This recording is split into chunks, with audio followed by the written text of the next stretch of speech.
All right, February 24th, 2026.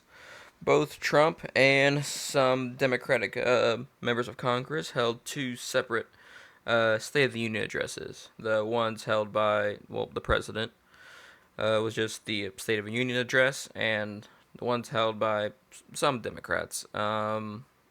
Theirs was held outside somewhere, was somewhere in Pennsylvania. It was labeled as the People's State of the Union address. Both sides got into what they saw as pros and cons. However, I did notice they had some overlapping stuff, um, and we're gonna get into all of that.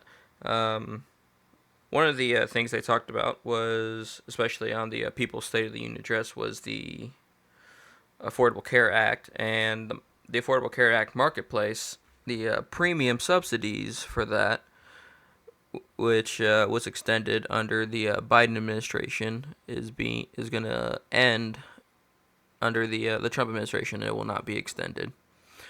So, what does that mean? So the Affordable Care Act, is also known as I heard is also known as Obamacare, and it should be noted the Affordable Care Act is not being overturned.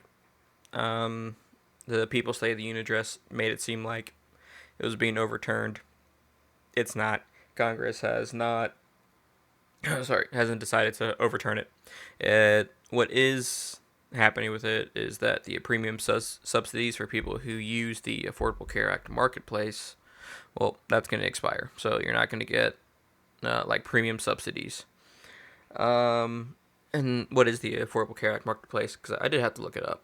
And what it is, it's basically like you go on there and you can shop for like health insurance the, across the United States. Now, it should be noted that the insurance companies on the marketplace have been approved by whatever whoever checks that. It's been approved, so it's not all of them, but it is cross country. Insurance companies can apply to be a part of it. It can be it can be on the list, and it's stuff people can Hmm. purchase, more or less. Before we get to that, I am going to talk about the numbers of that. So, the marketplace, people who, out of everybody who's insured and insured under insurance, marketplace people only make up about 6 to 7% of that total. Around 50% are health insurance policies that are sponsored by employers.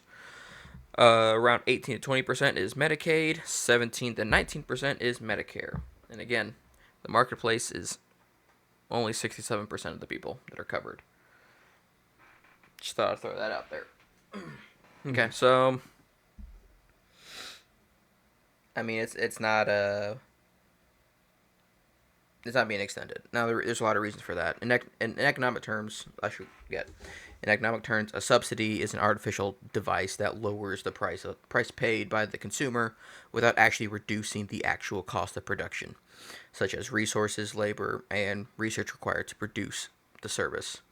Um, the thing about subsidies is that they don't change. They do not change the inherent cost. Like, I'd say like the cost to do the research, the cost for the labor, the electricity, the room, the land, all that stuff. It still has to be paid in full. It's just not being paid in full by the people. Hmm. It's well, I say that. No, it's being out of your pocket. It's not as much. It's still being paid with the insurance and taxpayers. So now what I think is happening is that so when it comes to the marketplace, the amount that would be paid off by subsidies is decreasing. It's not disappearing, but it's decreasing. Meaning that for people who want the same amount of coverage, they're going to have to fork over more or they're going to have to shop somewhere else. Do it that way you Hmm. will. It is what it is. Again, it's 6 to 7%. I'm not gonna pretend that 6 to 7% is a big number. I'm also not gonna pretend that 6 to 7% is a small number. Sorry, it's what percent? I swear to God, 6, 7. Oh my God. My 3-year-old does that to me, man. We are going to date this podcast so hard. Yeah, so 2026. So, but I'm actually glad that you talked like within like the first like couple minutes of me doing this, because I was looking at our, this is a side note, sorry. I was looking at our like our YouTube analytics. We're getting Hmm. views, but the average Hmm. duration that people watch is about 4 minutes. I Hmm. talk for like 10 minutes. So that means most people don't know that you exist. they That's hear me okay. they hear me talk, they get bored and then leave. No. Like, oh, there's a second person here. So I'm glad Wait, I'm there's glad you two did. of them. So I thought that out there. God, it got worse. I've got my notes here. A subsidy is essentially a quote unquote refusal to pay the full cost, unquote, by the individual, with the remainder being covered by taxpayers. And that's nothing new. Taxpayers are still going to pay for a bunch of other types of insurance. What I think about the marketplace, like, how should I put this? I mean, it's you guys shop somewhere else. You know what I mean? I mean, and the people stay in the union dress. They made a big deal that they relied these people relied so heavily on the marketplace, and it's like, well, they still have to rely on the marketplace. Budgets are going to have to, to readjust their budgets, but it's just the premiums. You know what I mean? Mm. It's not the entire thing. You're not going to have to search for a brand new health insurance. You're going to have to pay a little bit more, and there are some like back and forths with it. For example, again, I had to look it up because I wasn't entirely sure about the marketplace itself. But with the premiums being gone, like there's a chance that costs could go up for everybody, because I love the United States of America, and I love that we have this thing here where like even if you don't have the money, the hospitals still have to take you in Hmm. and they will treat you. The problem is if they're not covered, more often than not, that bill is just being flipped to everybody else. That's why you can have things that are like, oh, sweet, just had a kid. The wife needed Tylenol, and the Tylenol was $600. You know what I mean? They've got goofy stuff like Hmm. that, and I know you can tell them to take it off. I get that. Still, it's kind of goofy to me. Um, so there's that. Let's see. And also another thing about the subsidies, it's like it makes artificially low prices. More people and when prices are artificially low, people don't view it as that. They just view it as it's a low price, low entry to Yeah. low barrier to entry. So that means more people are going to demand more of the service than they would if they have to pay the full cost for it themselves. Um, so what does this mean? Uh, well, one probably means people are less likely to go to the doctor if they're have a minor injury or minor ailment, because it's going to cost more to go there because the premiums aren't as strong. Which I'm Hmm. back I'm back and forth on that. Like I'm in this like okay so I'm gonna throw my own boat out there with the insurance stuff. I think so.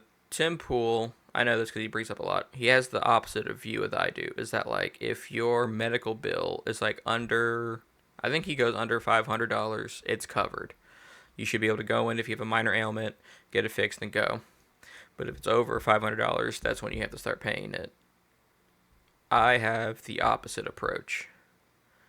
As so much like, and granted, I think it's a little different. I think if it's over like $2,000, that's when like your insurance should really kick in.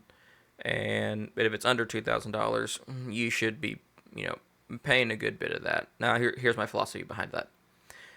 Um, so one, as we stated, if prices are artificially low, people are just going to use the service more often. A great example is Canada. Um, they have free healthcare, whatever. But on average, I read a report, it takes like 4 months to get a doctor's appointment because it's free. What you could go in for the littlest things. Supply and demand.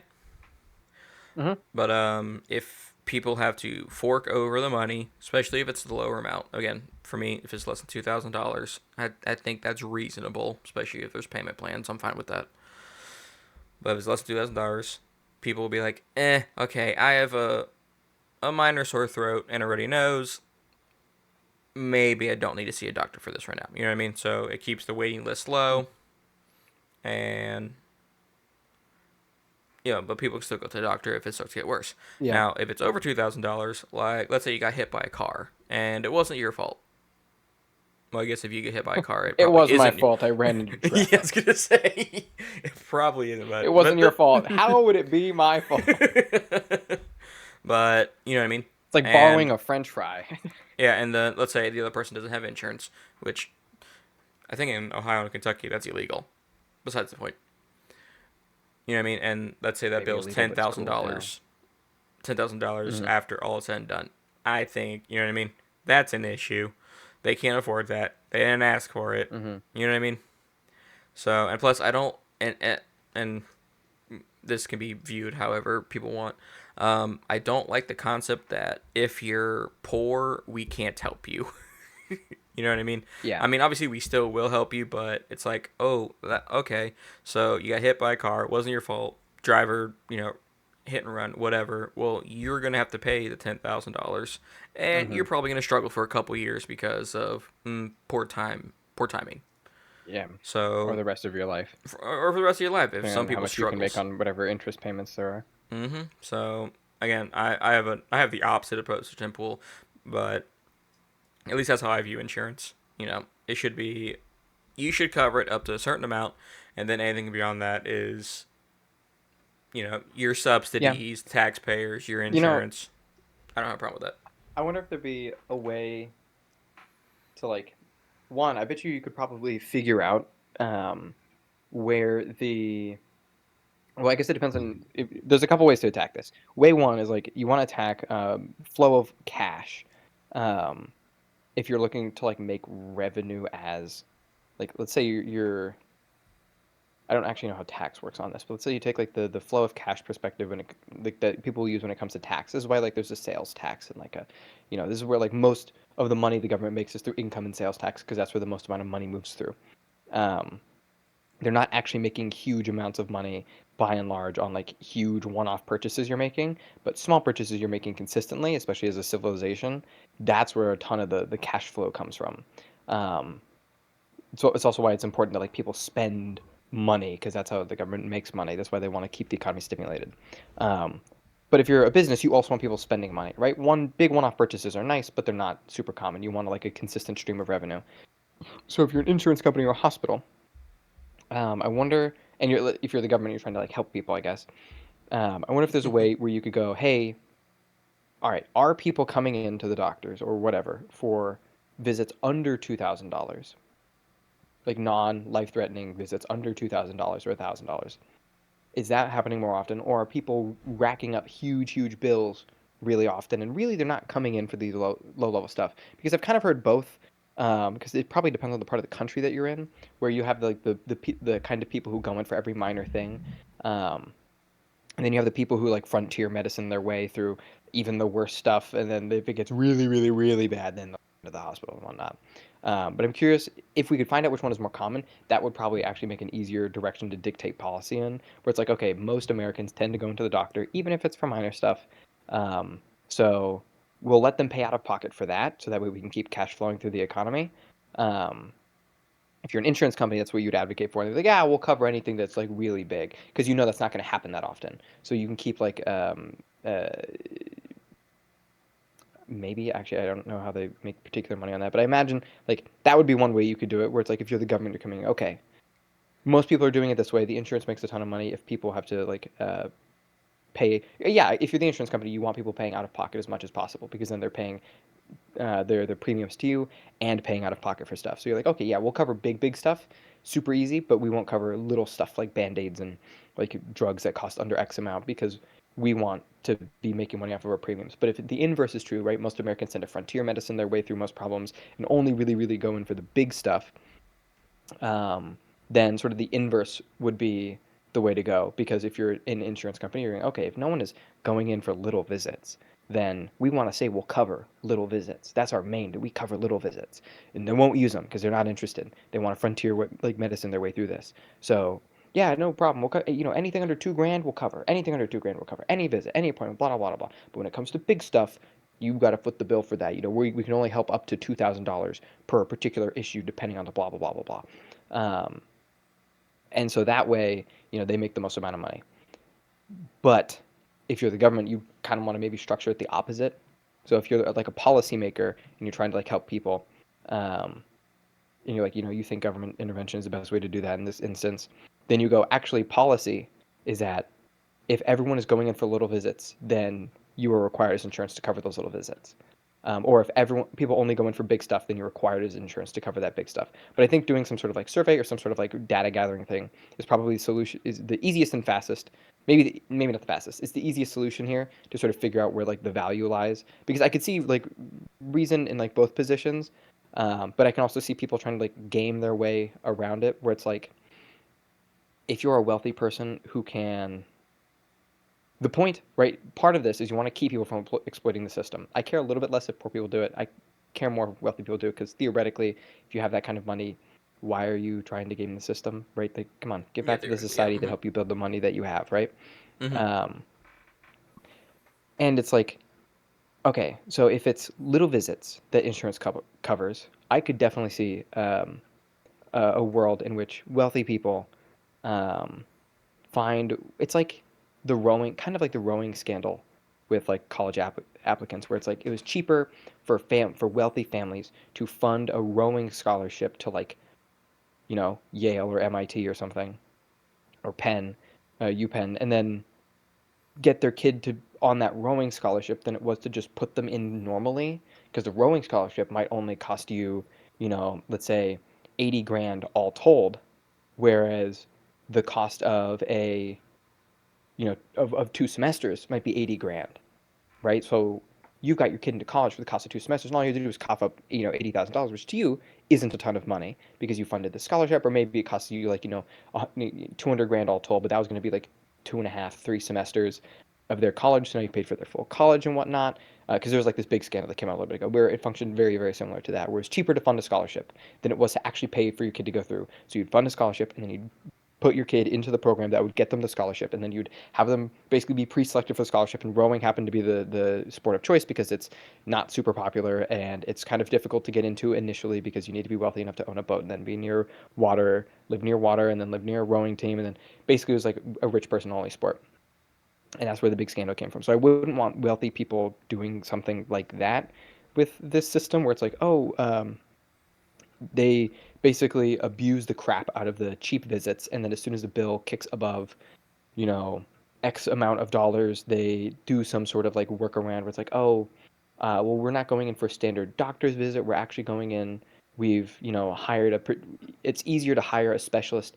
They can afford to hire a specialist out of pocket to look at this particular issue, and it's cheaper than it would be to go through like a hospital system type of deal. So then they're like circumventing the point of the system. Um, or the inverse, right? If it's cheaper for only big visits and you're like a wealthy person, well, then you have access to like, maybe doctor friends that you can go to, right? Which again Mm-hmm. is not which is effectively an impossible problem to solve. Oh no, doctors are rich. That's such a horrible thing. Um, where it's like, if it's all small stuff, what's stopping like a relatively wealthy lawyer from like, let me call up Jared. I'll have him take a look. And so he calls up his doctor buddy, who's happy. He's a general practitioner. Who's like, hey, Jared, I need your help. My son's having blah blah blah blah. Yeah, no problem. I'll stop by.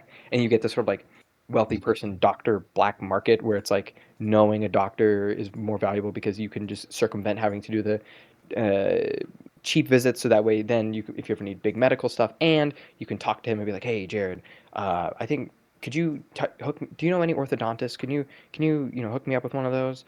Oh yeah, no problem. Oh look, my orthodontist that I hired that I had specially consult said that my son needs this very very expensive orthodontic procedure that you will cover in full. And like you get that kind of black market, which kind of already exists, but if we're changing insurance so it covers past a certain point for like medically necessary stuff, um, then you run that risk, which exists external, but You get the idea. Yeah, I get you. Another thing, that, well, what you talking about made me think of was like another thing. So let's say we have that a $2,000 limit kind of thing. It Hmm. if bills are like $1,200 and people still aren't paying it, I can imagine a way of being like, okay, so we have a bunch of people coming in for minor stuff. It's $1,200. We're not getting any of that because they're just not paying it, and we're just taking the whole like debt collector stuff out of the picture here. Hmm. Because I know that happens. They could be like, well, let's just find ways to artificially make it over $2,000. That way, you know, we still get the check from the government kind of stuff. You know what I mean? I can see Yeah, that happening. where it's like, or the inverse, where it's like, so let's say it's we have two systems. One where it covers everything above 2 grand, and one that covers everything below 2 grand. In the below 2 grand system, well, you go to your buddy Jared, and you're like, "Hey, man, we came in for this procedure. Like, we want this thing done." And your buddy Jared, he knows a surgeon, Thomas, and you're like, "Oh, let me link you up with Thomas." So you go to Thomas, and he's like, "Hey, Jared came told us to go to you for my son's blah blah blah blah blah blah blah." And he's like, "Oh yeah, sure, no problem. Here's what we're gonna do. We're going to give you this we're going to give you this surgery, right? We'll say it's um, some like hernia surgery, right? His son has a hernia. Hmm. Um, and normally that surgery costs 60 grand. He's like, but here's what we're going to do. We're going to do the hernia surgery. We're going to itemize it. And the surgery itself, the actual operation, see, I'm going to only bill you. My billing is actually only $20 an hour, right? This is like when like millionaires or billionaires pay themselves like 80 grand, even though their assets are worth like crazy amounts of money, and they leverage their stocks in their companies so that way they can take out big loans and whatnot. But their actual salaries are like 80 grand because no one actually gets a real salary that's in the like millions. Yeah. Um, because this way they get tax benefits, right? Hmm. So it's like actually, my billings aren't, $2,000 an hour. My billings are actually only $20 an hour. So the actual labor cost of the surgery is this, this, this, and this.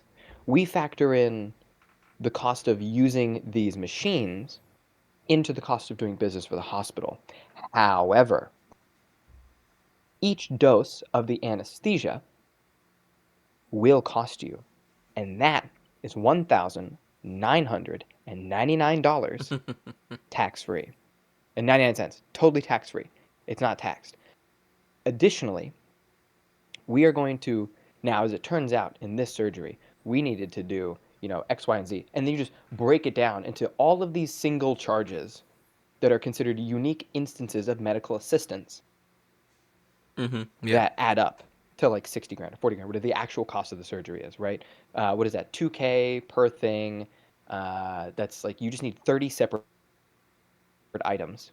So let's say it's 15 puffs of the, you know, anesthesia or 20 puffs of the anesthesia. It's like, okay, we use 20 unique instances, unique applications of the anesthetic, and uh, for the medical tools that we use, or for the the blah blah blah blah blah, or the epidural or whatever it happens to be, those cost. You just find like 15 more items, 10 more items that you can bill at 2 grand. It's like when they charge you like $200 for like a Tylenol.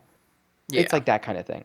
But you do that. It's like for the smock that they give you. Well, that's $1,999, and the room charge is 1,999, and you just boom boom boom boom boom boom. But these are all considered unique services that the hospital provides that are each their own unique billing that fall under the $2,000 amount or at the $2,000 amount. And so boom, you have 30 separate instances of charging of unique medical services that all are covered by insurance Yeah. because Thomas in his hospital or his clinic know how to game the system, or any hospital or whatever might know how to game the system, but they're incentivized to do it for like the wealthier people. Hmm. Um, and then the inverse could also happen, right? So this is if it's covering everything below. That for like a big thing, it's like, well, we want to come in below this, and they kind of know what they're doing is skanky, so that's why they only really offer it to like wealthy customers that could theoretically defend themselves in court.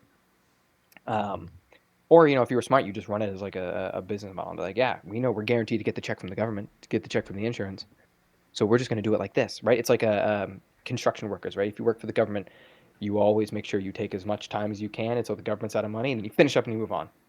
Um, and then you just do the inverse for the other system, right? If they only cover big surgeries and whatnot, well, my billings are 4 grand an hour.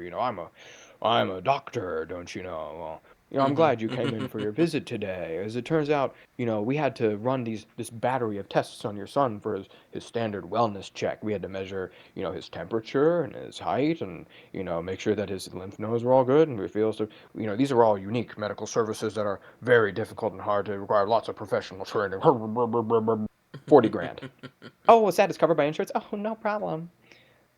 And that would just be the other inverse system where it's like, yeah, then you just have these medical clinics that just start charging like you get the Advil thing, but more obscene, where it's like 4 grand for 1 hour of the doctor's time, and it starts billing at the beginning of every hour, and you get billed for the full hour, and it starts from check in to check out. So you might be in the waiting room, but that still counts. That still counts as using the doctor's time because you're on a schedule and you checked in. You checked in at 2:59. Well, you're billed for that hour of 2 o'clock, and then it turns 3 o'clock, and you're billed for the hour of 3 o'clock, and you're there from 2:59 to 5:01. Well, you've been billed for 2 o'clock, 3 o'clock, 4 o'clock, and 5 o'clock.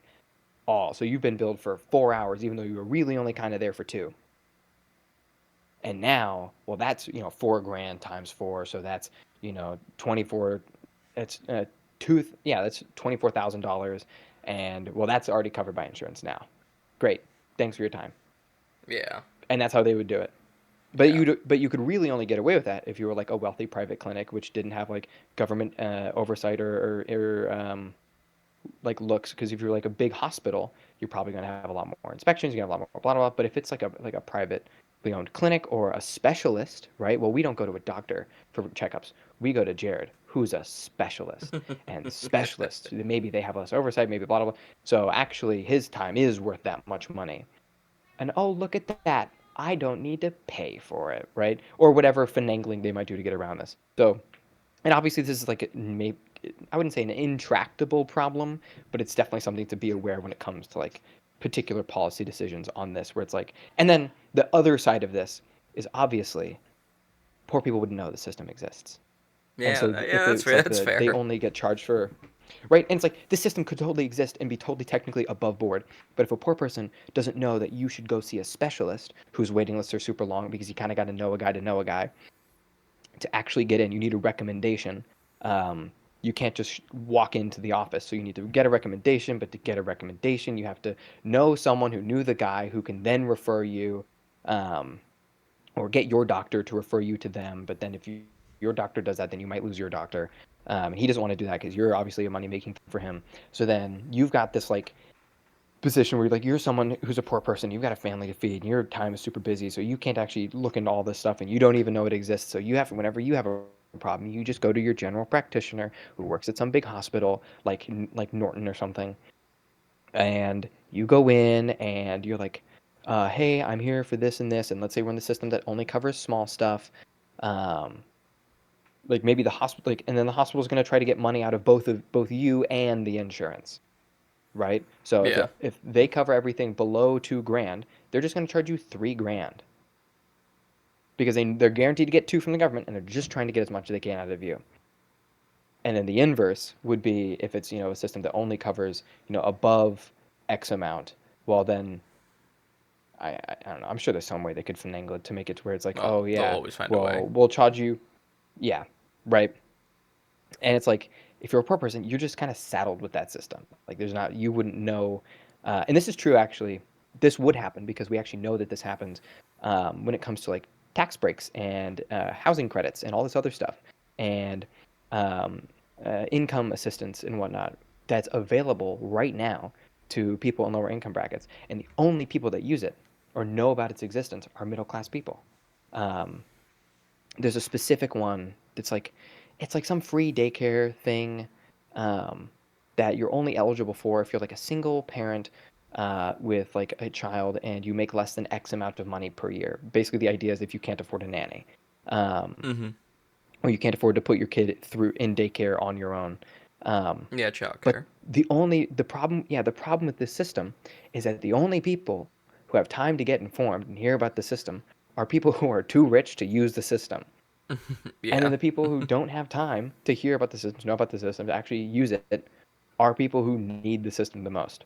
So it's not an intractable problem, but it's definitely one that's like a something to consider when it comes to like policy making and like how to prevent that stuff or make it happen if you're someone who wants to benefit from it. I guess. Yeah, I gotcha. And then, well, one final point. Um, something they brought up. Again, this was at the People State of the Union. Trump State of the Union didn't really talk about this much, but they talked about how now prices are going to go up, and for sure they're going to go up. Okay. After after the expiration, and then the market corrects itself, prices are absolutely going to go up, which is which typically but like prices will rise, and that sucks. But that also means less people are going to go to the hospital, so there's that. And second is, I was like, so I don't know if you know this. I don't know if it's still a rule, but I remember there was a law that insurances can only operate within the state that they're in. So that's why if you live, let's say, for example, you live in Kentucky, you can't have a Geico agent for your car insurance, an Ohio Geico agent. You have to get a Geico agent in Kentucky. And now, granted, a place like Geico, Blue Cross Blue Shield, they can have tons of, they can essentially have a business in every state because they're large enough they can handle it. Now, with this, the marketplace, the government, choose and selects, and if they qualify, then you can shop the marketplace, which is across the United States. So there is that sense of competition, which I do enjoy, for sure. Now, with the subsidies expiring, yes, it's going to be a pain in the ass. But if I were, a small insurance company, and I know that subsidies are about to go down, premiums are about to, it's going to cost more people for insurance, and I'm not like, Blue Cross Blue Shield, I would be like, hey, you can come to my business. It's still health insurance. We'll charge you less. You know what I mean? Like, it's the concept of now not only like that small business doesn't have to compete with the rest of the United States for that person's business. They can be like, hey, your prices are about to go up. Come to me. Still insurance. You can pay less. You know what I mean? So there's that sense of competition Mm-hmm. there, which I enjoy. I enjoy extra competition for sure. So again, it's going to be a pain. You got to shop around. Everyone's got to shop around for insurance. I do it with my car, stuff like that. So six What's the six mantra? You should be changing your insurance every 2 to 3 years. changing it or being like, hey, I got a better deal from this place every 2 to 3 years. You know what I Mm-hmm. mean? At least see what they're going to offer you. You know what I mean? Because they'll be like, oh, okay, how about this? We keep your business. We'll lower the amount you pay per month by like 20%. You know what I mean? And Mm-hmm. if the place you're looking at is gonna be 25% less, let's just go with them anyways. You know what I mean? I don't know about you. I don't get a lot of benefits from being the same customer for like 5 years. I just get a congratulations email. But it's gonna be a pain for 67% of the population that wants to stay covered. But it's life. You know what I mean? Like I'm sorry. Mm. Like it sucks, but theoretically, I can't tell the future. Now you have like local insurances that's going to try to fight for your money. You know what I mean? So there is a chance Yeah. that you'll actually end up paying less if you're willing to put in the work.